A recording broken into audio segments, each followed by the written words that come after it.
45 second में एक plane के दोनों इंजन्स फेल हो गए और 155 लोगों की जिंदगी एक इंसान के फैसले पर आ गई। क्या होता अगर वो फैसला गलत होता?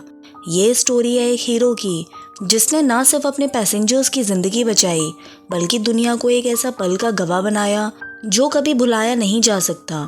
ये है रियल लाइफ हीरो कैप्टन सली की कहानी, एक इंसान जो इम्पॉसिबल को पॉसिबल बनाता है। आज मैं आपको इस मूवी की कहानी बताऊंगी जहां एक छोटी सी गलती सब कुछ खत्म कर सकती थी।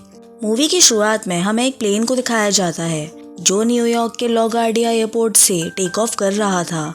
इस प्लेन में कैप्टन सली और उनके को पायलट जेफ होते हैं जो इस फ्लाइट को संभाल रहे होते हैं। सब कुछ नॉर्मल होता है, तभी कुछ देर बाद एक बड़ा हादसा होता है। प्लेन के इंजन में कुछ बड़े बर्ड्स टकरा जाते हैं जिससे दोनों इंजन्स बंद हो जाते हैं। कैप्टन सली तुरंत कंट्रोल रूम को इन्फॉर्म कर देते हैं। जवाब में मैक्स जो कंट्रोल रूम से बात कर रहे होते हैं वो कैप्टन सली को सजेस्ट करते हैं कि वो प्लेन को वापस न्यूयॉर्क एयरपोर्ट पर ले आए। वो सली को ऑल्टरनेट लैंडिंग ऑप्शंस भी बताते हैं ताकि प्लेन को सेफली उतारा जा सके, लेकिन सली को पता होता है कि प्लेन वापस किसी एयरपोर्ट तक नहीं पहुंच पाएगा, इसलिए वो हडसन रिवर पर इमरजेंसी लैंडिंग का फैसला करते हैं। पर इससे पहले वो पैसेंजर्स को शॉर्ट और काम अनाउंसमेंट करते हैं जिससे लैंडिंग के पहले पैसेंजर्स तैयार रहें ताकि वो इमरजेंसी लैंडिंग के लिए अपनी सेफ्टी पोजीशंस ले सकें। रिवर पर लैंड करने का डिसीजन काफी रिस्की होता है, सब लोग टेंशन में होते हैं, लेकिन सली अपने काम और एक्सपीरियंस का यूज करके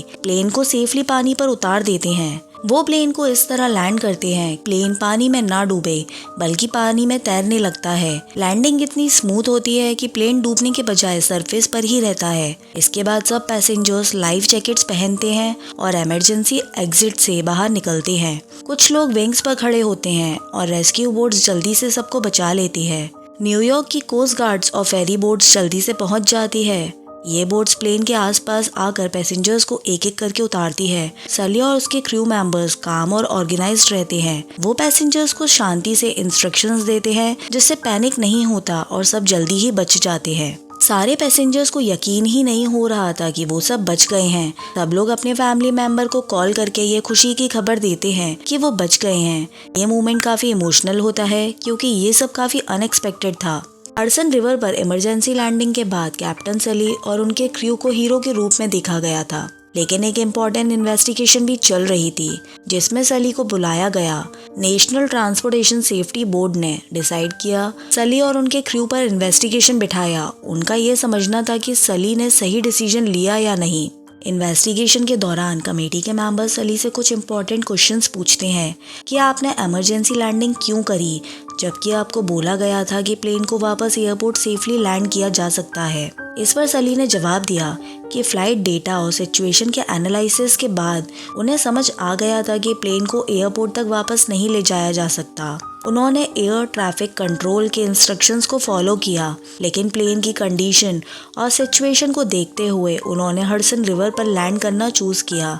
सली ने यह भी बताया कि लैंडिंग के दौरान उन्हें विजिबिलिटी प्रॉब्लम्स और वाटर लैंडिंग के रिस्क फेस किए, लेकिन उनके ट्रेनिंग और एक्सपीरियंस की वजह से उन्होंने इन चैलेंजेस को हैंडल किया। इन्वेस्टिगेशन टीम ने बोला कि हम कंप्यूटराइज्ड टूल और सिमुलेशंस का यूज कर डिटेल्ड एनालाइज करेंगे और साथ ही डिफरेंट सिनेरियोज का वर्चुअल सिमुलेशंस के जरिए रिक्रिएट करने के बाद इन बेसिस पर सली के डिसीजंस की एक्यूरेसी को वेरीफाई करेंगे।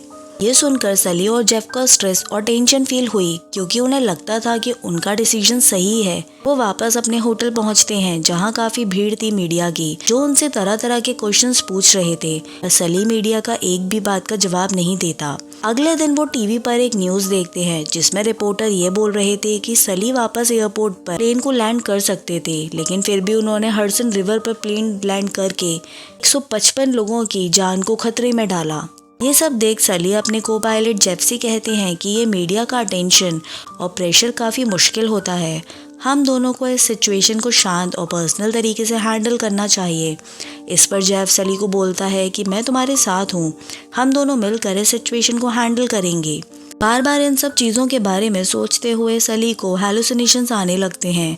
उनके मेंटल हेल्थ पर भी काफ़ी इम्पैक्ट पड़ता है। सली को बार बार क्रैश और प्लेन लैंडिंग की छवियां दिखाई देती हैं। उनकी चिंता और स्ट्रेस को दिखाती है। ये विजन उनके मानसिक तनाव और परेशानी को हाईलाइट करते हैं। कुछ दिनों बाद इन्वेस्टिगेशन टीम सली को दोबारा बुलाकर बताती है कि बर्ड्स के टकराने के बाद भी इंजन काफ़ी समय तक काम कर रहा था। अगर तुम चाहते तो वापस एयरपोर्ट पहुंच सकते थे। इस पर सली कहते हैं कि उन्हें फ्लाइट के दौरान इंजन्स की कंडीशन और उनके फेलियर के साइंस को क्लोजली मॉनिटर किया था और उनका डिसीजन रियल टाइम ऑब्जर्वेशन और जजमेंट पर बेस्ड था। टीम उनको ये भी बोलती है कि प्लेन की हालत काफ़ी अच्छी थी और प्लेन को वापस एयरपोर्ट पे लैंड कराया जा सकता था। इस पर सली कमेटी से कहते हैं कि वो उनके इंस्पेक्शन और चेकिंग प्रोसेस को देखना चाहते हैं। इन्वेस्टिगेशन टीम सली को बोलती है कि हम आपसे कोई भी इंफॉर्मेशन शेयर नहीं कर सकते। कमेटी के मेंबर्स को लगता है कि सली ने जानबूझकर ये सब किया है और अगर ये साबित हो गया तो सली का पूरा करियर खराब हो जाएगा। अब सली वापस रोम में आकर अपनी वाइफ को कॉल करके सब बताते हैं कि शायद मैं अपनी जॉब खो दूंगा। इस पर उनकी वाइफ बोलती है कि नहीं, तुमने सब कुछ ठीक किया है, सब लोग तुम्हें हीरो बोल रहे हैं। पर कौन क्या बोल रहा है सली को इससे फर्क नहीं पड़ता। उनको कमेटी से क्लियर चिट चाहिए। सली अपने सीनियर चार्ल्स पोर्टर को फ़ोन कॉल करके बोलते हैं कि चार्ल्स, मुझे चाहिए कि तुम सब कुछ दोबारा अरेंज करो, सब सिमुलेशंस को फिर से रन करो और इस बार ह्यूमन एलिमेंट को भी इंक्लूड करो। जो भी डिसीजन हो उसमें रियल टाइम रिएक्शन और ह्यूमन फैक्टर्स भी कंसिडर करने चाहिए। सली की रिक्वेस्ट पर इंक्वायरी कमेटी सिमुलेशंस को दोबारा से रन करती है। कमेटी के ऑफिस में 2 स्क्रीन्स होती हैं जो इस इन्वेस्टिगेशन के दौरान की रोल प्ले करती हैं। पहली स्क्रीन पर पहले के सिमुलेशंस और डेटा को दिखाया जाता है जो कि सिर्फ टेक्निकल पैरामीटर्स और कंप्यूटर मॉडल्स पर बेस्ड होते हैं।